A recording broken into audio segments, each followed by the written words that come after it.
So I think the reason that I look and feel so amazing is because I'm drinking lemon water every morning and celery juice on an empty stomach. I know. Yes, from the medical medium. Yes, it's probably been like 2 weeks now, and Victor's doing it too. He's not as consistent as I am, but that's okay. He's doing it, and he's up for it. And the girls are helping me juice the celery and the lemons, and I think that's why I feel so good. Oh, I'm also doing that heavy metal detox, that heavy metal smoothie. I'm doing that too after I drink the celery juice. Fantastic. It's changing my life. I've lost 3 pounds. Wow, already? Yeah. That's amazing. Just from starting my morning off like that, instead of what I used to do, which was multiple iced chai lattes.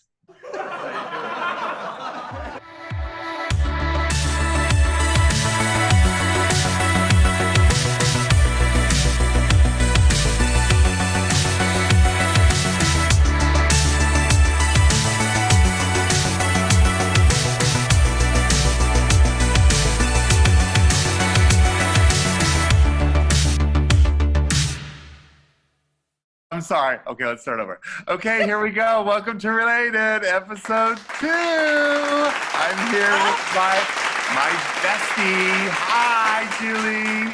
Hi, John. This is Julie Webb. She is my bestie. We used to live together in Los Angeles, and she became my family. The show is called Related, and we talk about actual related people and people that we make our family as well. Julie is my sister, Los Angeles sister, right? Is that what you would say? And for some years, people thought we were married. So totally. Wow. Yeah, they always thought we were married. I know, but clearly I'm a big homosexual, so that didn't happen.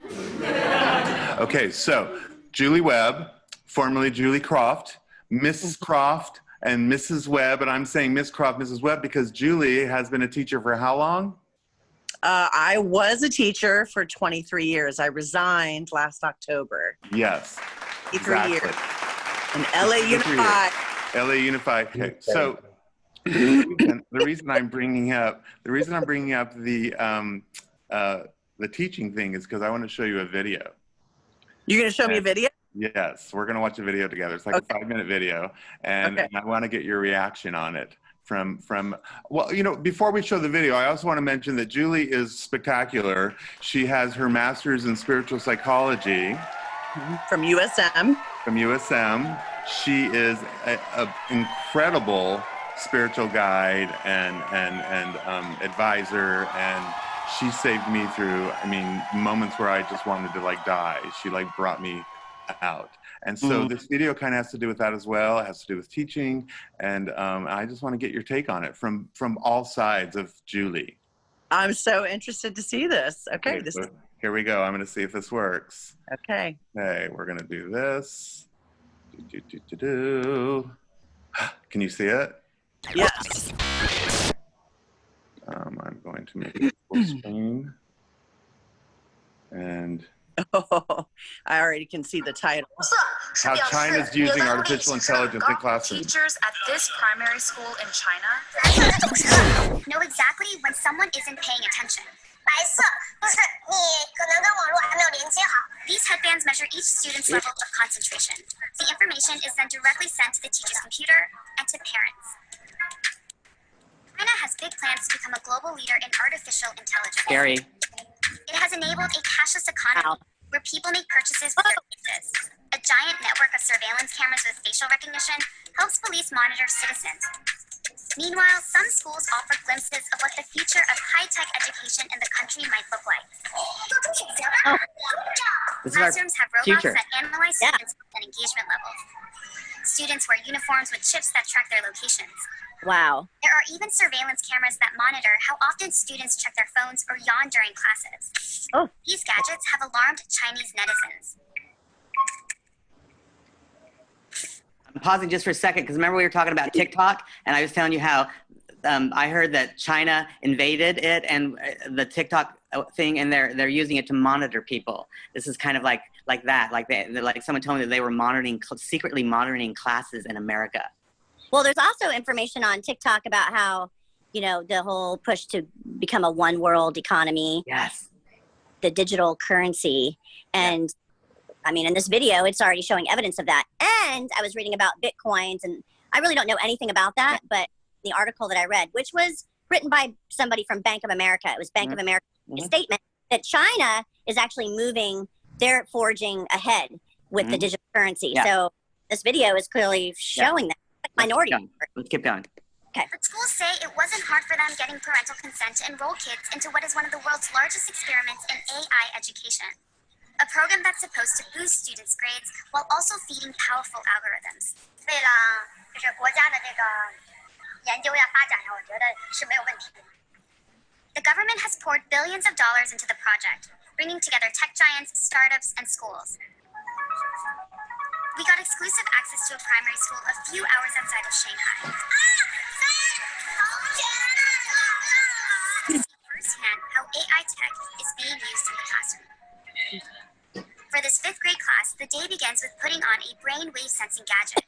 Students then practice meditating. I like that. The device is made in China and has 2 electrodes, 2 behind the ears and 1 on the forehead.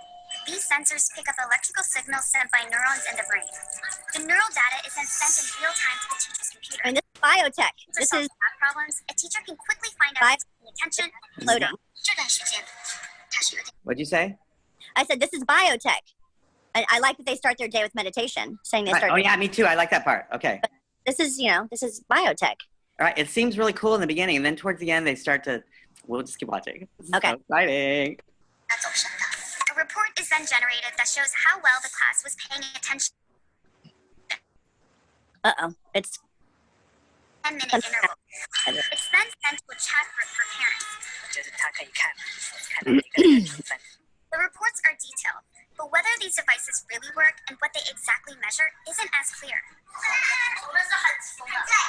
We were curious if the headbands could actually measure concentration, so one of our reporters tried on the device.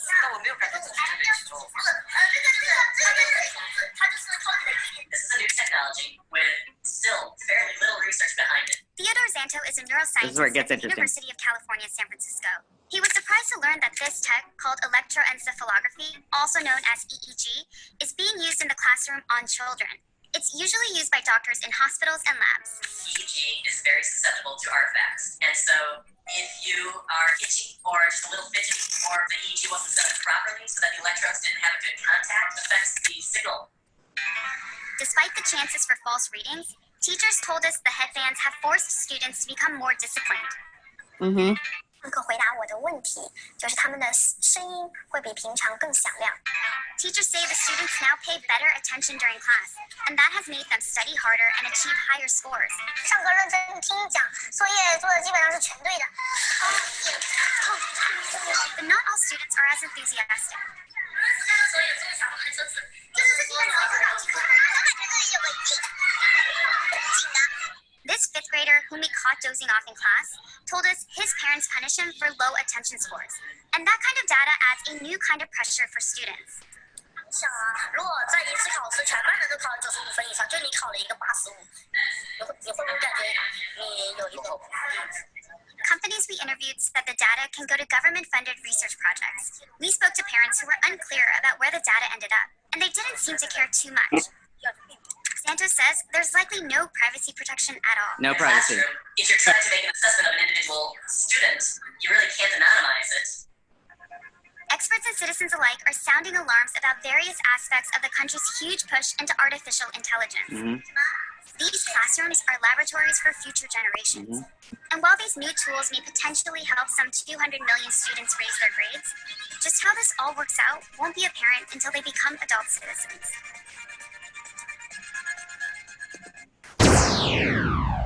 Well, there you go.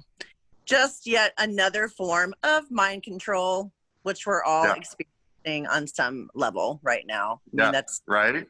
We just have to really tune into ourselves and our intuition. That's because that's one reality. What you just showed me is a reality, but it's only one reality. Yeah. So like here, Exactly. just like here, It's only one reality. That's one, you know, we're in it's a multiverse, right?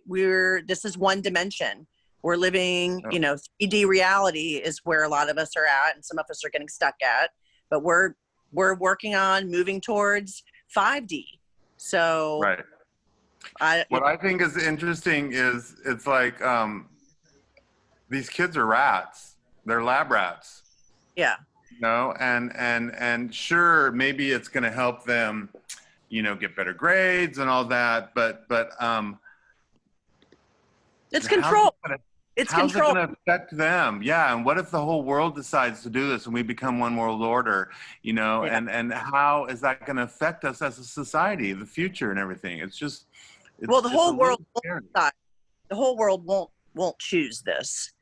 The whole world won't choose it. Just like now, there's schools are having, well, because of COVID, you know, a lot of schools they're closed right now. Right. But as time moves on, schools and families and communities are finding a different way to educate their kids and a different way for them to learn, those that can. Now there's those that have to send their kids back to school. They don't have another option. So things right now seem to be like they're really shifting and really dividing. I don't know where. I can only hope that we're all going to come back together, but not everybody's going to choose to return to a school, like a brick and mortar school building setting. Not everybody's going to choose. And that's kind of my purpose in showing you this video, is talking about the future of education, because especially since the quarantine has happened, education's changing. You know, and what is education going to be? I work in schools now, as you know, for our audience, you know, I work with autistic children, you know, doing behavior therapy. And a lot of the kids that I've been working with, and even the ones that aren't autistic, I work with kids doing private art classes. And what the parents have expressed to me is, the kids are having a really hard time with doing Zoom classes because they're having a really hard time staying focused.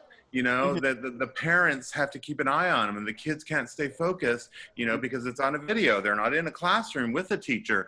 And what's happening, and what's happened with several of the kids I've been working with, their parents are going nuts because their kids all of a sudden are starting really bad behavior. They're lashing out and they're being really, really crazy. And the parents were like, I have never seen my kid act like this before. He's turned into a monster. I'm like, oh my God, you're the third parent that has told me this, you know, and that's just the parents I worked with. Their brain, it's changing their brain.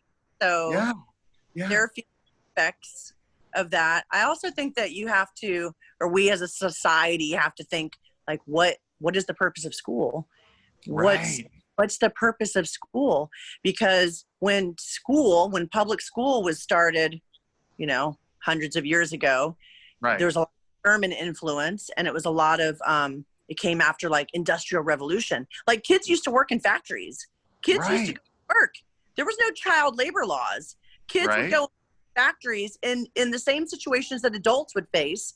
And then in the 1900s, we moved away from that, and it's okay. We need, you know, the child needs to be educated, and they're going to be in school while the parents work. And, you know, then it turned into more like kind of like a daycare situation. Exactly. And, like parents were used to that. And now parents have to be home, you know? Right. So what's the purpose of school? You know, what is the purpose of school? Why do we want children to be educated? What does it mean to have an education? Exactly. And also, like you and I, you know, we as teachers, I mean, you're, you know, 25 years and I'm pretty new at it, but we have teachers have discussed different kinds of schools, like a regular public school versus like a Montessori type school, which I prefer. I mean, you want to kind of explain for our viewers what the difference is, a Montessori is? I'm not an expert on Maria Montessori, but Montessori is all student-based, all child-driven. So the child, whatever the child is interested in, that is where the learning happens. And the teacher teacher is there as more of a director or a facilitator. The teacher is there to guide the child and show them, like, they actually ask permission. So because Maple and Zenzi have had 4.5 years of Montessori. Maple and Zenzi are her beautiful little twins. We're going to show like pictures of them. They're 5. Maybe they'll come in at the end. Ooh, there's a picture back there. Can we see it? Oh my God, your house is gorgeous. So almost 5 years of Montessori education, and it's so different from public school setting. Public school setting, the kids are given direct instruction. Like, I'm the teacher, I'm teaching you this. This is what you need to learn. This is what we're learning now. Montessori is, what is the child? What do you want to learn? What do you want to learn? And also, don't they like teach? They're teaching like, my big thing about school is they were teaching me, when I was a kid, government and history and blah blah blah blah, and I think I was autistic because I was so uninterested, couldn't focus, and I'm like, why in the F do I need to learn government? I'm never going to use this.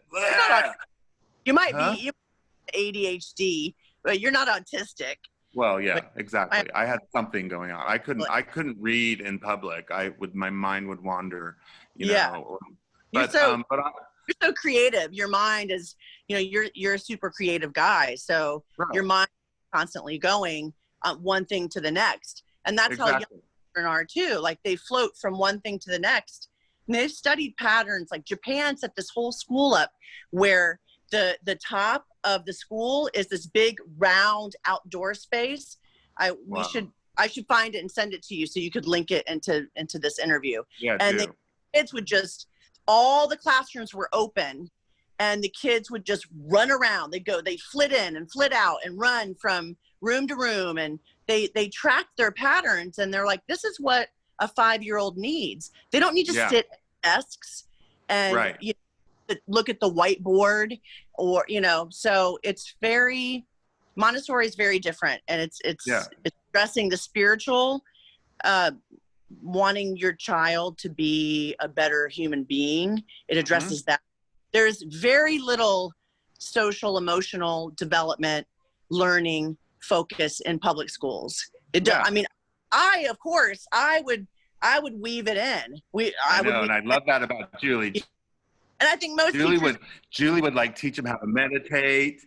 Yeah, she would teach them how to meditate and how to, react and respond and all that. And that's what I'm saying is like, schools, in my opinion, they need to teach things that we're going to need as adults, like how to balance your checkbook, how to cook dinner, how to, do laundry. Those are the skills that when, a lot of these kids go to college and they don't know how to do anything because their mother did it all or whatever. I didn't know how to use a credit card. And these are the things that I think they need to teach in school. And Montessori kind of will touch on that a little bit. Very, very political, because what is the purpose of school? The purpose of school now, and I'm just really referring to public school because that's where the bulk of my experience is.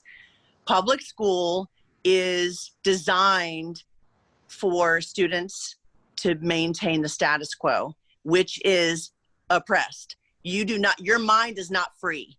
If you go to public school for your entire school year, all your years, unless you have very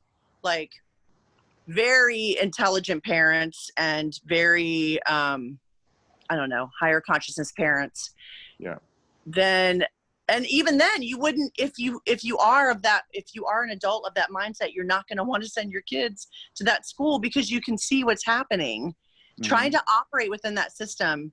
That was a struggle for me for many years, seeing the system of keeping kids down, keeping minds closed, keeping them controlled. You have to you are being controlled.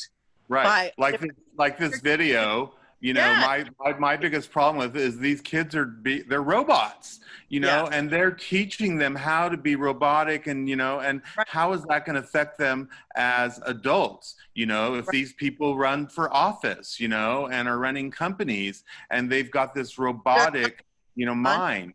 not the kids that are going to be running for office. Those are the kids that are going to be the groundwork. They said 200 million. They said 200 million children. That's 200 million people that are growing up in that system. What They're do you mean not by groundwork? that are running the country. They're going to be the ones that are automated. You know what I'm saying? They're going to be the ones that are supporting the system that's in place. Does that make? Do you know what I mean? Kind of, not really. What do you mean they won't? What do you mean they won't run for office? Because that's the okay. Forget China because I'm not an expert on China. Okay, let's talk about schools in America. Let's talk about America.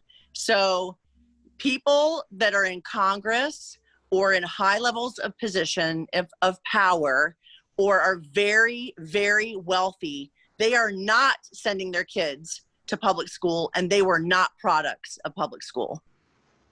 They're products of Montessori education or whatever extremely expensive private prep school, or they're going off to boarding schools where all the kids that go there come from families that have a lot of money. Money. All about money. So they're not like Karen and Will and Grace says, whenever, like Jack or someone asks her, how is your hair so fantastic? And she's like, money. Yeah. Money. Okay, let's switch gears. Yeah. Our executive producer, Angelo Papapavlos, my nephew, because this show is called Related, and we're all related, he's telling us we have to go to break. We'll be right back.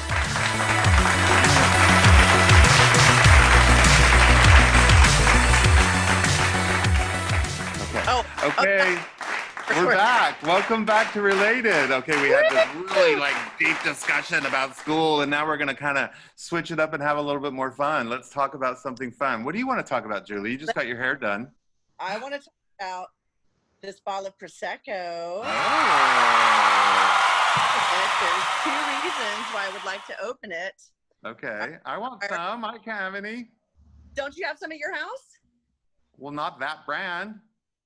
Well, this is what I usually bring to you. Oh, look, I know, but it's okay. Wonka Vision. I wish there was Wonka Vision, and I could just put it through the phone to you. I know. So, let me see if while you're opening it, I'll see if I can find something similar. Okay. All right.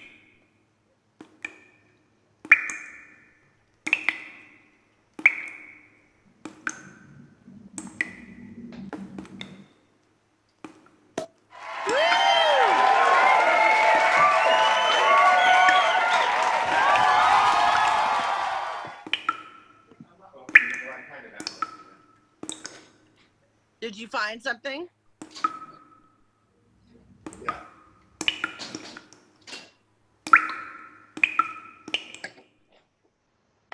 I got some Sauvignon Blanc. Oh, Blanc. So look at this glass, and look at my gorgeous glass. Look at this cute little kitschy glass. Oh my God, is that like from Hawaii? It kind of looks like it might be Hawaii or California. But I'm sure my mom bought these glasses, and today would have been her 83rd birthday. Oh, Ruth. Yes. Sweet. Okay. Cheers. Go ching. Ching, ching. To Ruth. Ruth Elaine Bancroft. I also brought my gummies. Oh, no, I really wish you. I know. These are my chill gummies. Put one in my mouth right now.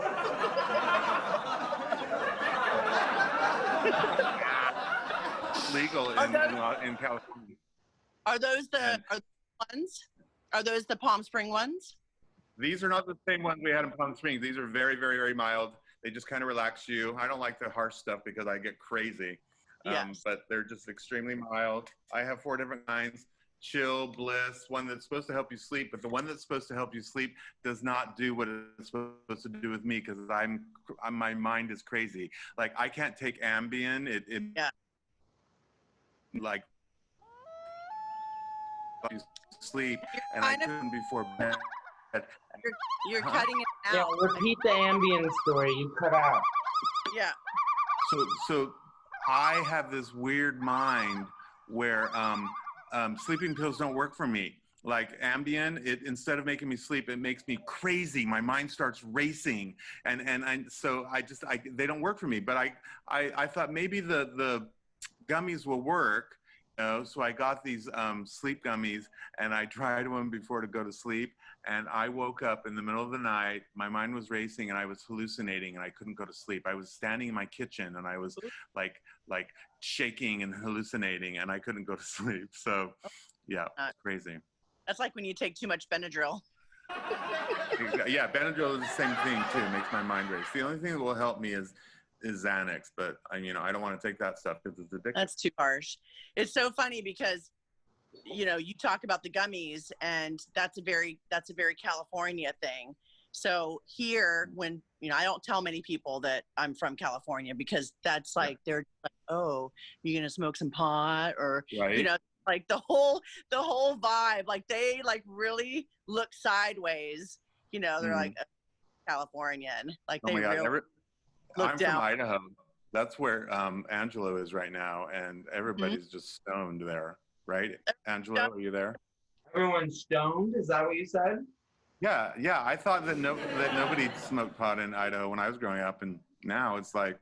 Yeah, everyone's high here. The problem is that like I want sativa in the morning for breakfast. I want a hybrid at lunchtime, and then for dinner I want an indica, and I want to medicate properly, and I want to know what I'm getting. I want to pick it up. I want it labeled. I want to know percentages of CBD and THC. Yeah, I know. Well, you fancy. Yeah. So I think the reason that I look and feel so amazing is because I'm drinking lemon water every morning and celery juice on an empty stomach. I know. Yes, from the medical medium. Yes, it's probably been like 2 weeks now, and Victor's doing it too. He's not as consistent as I am, but that's okay. He's doing it, and he's up for it. And the girls are helping me juice the celery and the lemons, and I think that's why I feel so good. Oh, I'm also doing that heavy metal detox, that heavy metal smoothie. I'm doing that too after I drink the celery juice. Fantastic. It's changing my life. I've lost 3 pounds. Wow, already? Yeah. That's amazing. Just from starting my morning off like that, instead of what I used to do, which was multiple iced chai lattes. The biggest thing now is mushrooms. Oh, natural healing adaptogen mushrooms. And my favorite company is Four Sigmatic. They relax you, they give you energy, and they help build your immune system. There's a scientist that says that we actually are fungi. We actually are mushrooms. That we've evolved from mushrooms. Yes, exactly. Not apes, mushrooms. We were once mushrooms. Oh my God, really? Yes. Wow. Oh, okay, yeah. So Julie, while we're airing, do you have anything that you want to promote or that you want to talk about, that you want to show our viewers about? But this dress that I'm wearing, this wrap that I'm wearing. My God. It's from Darn Good Yarn, and it's got 2 sides. I don't know if you can see the other print on the other side. Darn Good Yarn. They're an amazing company that is I don't know all the background, but I know they help women in India, and I'm supporting their business. My friend was talking about them, and they have these great deals all the time, and it's like a 2-for-1 deal. I can wear it 5 different ways. I can wear, one side or the other side. So that's gorgeous. That's like so many. Absolutely gorgeous. Mm-hmm. When you and I used to live together, we were roommates for years, and you would be telling me something, and I'm like, really? How do you know that? She'd be telling me this new thing, and I'm like, how do you know that? Did you read it or something? And you're like, I'm just making it up. you were like, I don't even know if it's true. I'm just making it up. I'm like, what? I thought you were telling me the truth. Yeah. You know, I'm just making it up. I mean, that's the shadow side, right? That's the channeling that you were talking about. That happens to me all the time now. Difference when I'm doing what you're talking about, when I'm like, oh, I'm just making it up. That's me manipulating. That's like my shadow side. What? But you were manipulating me? Perhaps there was some manipulation going on. I mean, I'm playful like that. You're playful. A master manipulator, but you're always coming through love. I don't think I do it so much anymore. I don't think I do. I don't think I'm in that mode, but I was. You're an influencer. An influencer for the good. Yeah. For the good. But back to channeling, that has been happening to me a lot. Where because we're Abraham Hicks. Whoever's watching this, I don't know who Abraham Hicks. She channels. Her name is Esther Hicks. She channels civilization. And they call themselves Abraham. She's basically channeling our higher selves. It's consciousness. It's consciousness. Yeah. We all have a spirit world, and we're all one energy, and she channels that energy, and people talk to her, and they answer questions. It's amazing. But anyway, I'll be talking to like you on the phone or my friend, Kelly, and we'll start talking about something, and she'll say something, and then all of a sudden I'll have like this answer, and it'll just like be this spectacular, like otherworld, cosmic, guru answer. And she's like, oh my God, where did that come from? And it's like, how did you know that? And I'll be like, I don't know. I don't even, I'll be stepping outside of myself. I'll say it. And then I'll be like, I don't even know how I knew that, where it came from. I've never read it. It just like this came through me, and that happens a lot, and that's where we're evolving. Like we're becoming that, where it's like, talk about the future of schools. We're going to get to a point where we don't even need to go to school, because everything we need to know is just going to be channeled. Exactly. Yeah. Just tuning with your higher self. Your higher self has all the answers. Your inner knowing. Everything. Your higher self has all the answers. You need to know. So, yeah, or amazing. will lead you. Your higher self has all the answers, or will guide you and direct you to meet people, encounter people, have experiences that will provide the information that you need. Exactly. Yeah. And once you figure out how to, Abraham called it getting into the vortex. It's like connecting to your higher self. That's when you meditate. You're trying to clear all the thoughts, all the voices in your head, and just clear it so that it's silence, and then you're able to receive. So the more you practice, the more you're able to kind of just like get there, and I can do it like that now. I can just clear my mind, and information comes to me. And so what happens is, we talk about successful people, that everything just comes easy to them. It's because they somehow just know how to do that, already. They know how to get high. Exactly, right? It's kind of like when you get high. Yeah, it just, your mind slows down and you're able to focus. So, all right. Well, our end has come. Let's just do this every week. I know, right? Our end has come.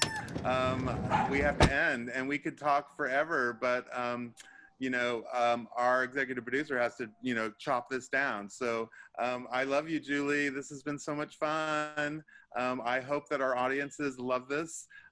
This is episode 2 of Related, and that's a wrap. I love you too.